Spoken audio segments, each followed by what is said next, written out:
আসসালামু আলাইকুম প্রিয় বন্ধুরা, কেমন আছেন? আশা করি ভালো আছেন। তো আমি আজকে বানাবো ব্রয়লারের তরকারি, চিকেন বানাবো আজকে।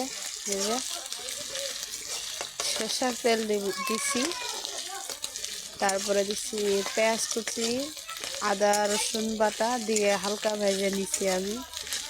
এই যে লাল লাল হয়ে গেছে, এখন দিয়ে দিব কাঁচা লঙ্কা। যে বেশি কিন্তু দেয় নাই, অল্প দিছি কাঁচা লঙ্কা। মরিচার গুঁড়া দিব, মিক্স হবো। খালি মরিচার গুঁড়া দিলে মানে তরকারিটা চড়া হয়, সেই কারণে কাঁচা লঙ্কাটাও দেই। তো এখন এটা হয়ে গেছে, এখন দিয়ে দিব এই যে আধা চামচ হলুদের গুঁড়া, 1 চামচ মরিচার গুঁড়া,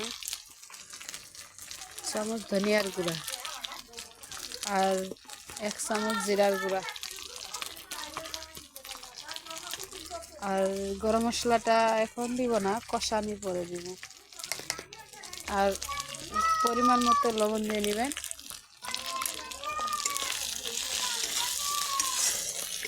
দেখতেই পাচ্ছেন আমি কীভাবে করে বানাই, তো আপনারা এরকম করে বানাবেন, বহুত টেস্ট লাগে। আমার কাছে এরকম করে বানালে বহুত ভালো টেস্ট লাগে, তাই আমিও যেরকম বানাই সেরকম বানাই, আপনাদেরও দেখাই দিই। আমার মশলা কিন্তু ভাজা হয়ে গেছে, কাঁচা গন্ধটা চলে গেছে। এখন তার ফ্লেভারটা বাড়িতেছে, সেন্টটা বাড়িতেছে যে হয়েছে। আর দিয়ে দিচ্ছি ব্রয়লার। কি বাবা, কি কও?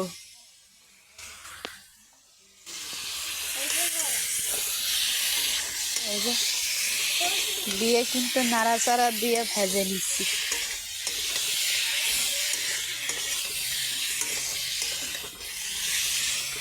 সাথে আলু দিব, আলুটা তো লাগবেই ব্রয়লারের সাথে।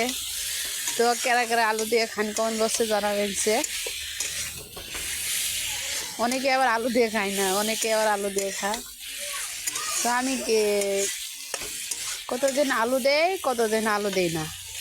তার মানে ব্রয়লারটা কম থাকলে আলু দেই, ব্রয়লারটা বেশি থাকলে আলু দেই না, সেটাই হলো কথা। বাড়ির মানুষ সব খাওয়া লাগে, তো এখানে হয় না। আলুটা ডালা লাগে। এই যে আগে ভাজে নিচ্ছি, কাঁচা গন্ধটা যাবে গা, তারপরে পানি দিব। তো আমার নতুন চ্যানেলটা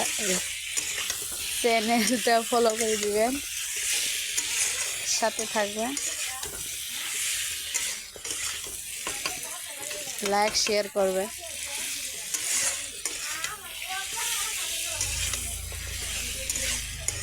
পরবর্তী ভিডিও আবারও দেখা হবে, আমি যেভাবে বানাই সেভাবে আবারও দিব। আমার মতন নতুন রাঁধুনি যারা, তারা এই ভিডিওটা দেখবে আর শিখতে পারবে। তো আল্লাহ হাফেজ।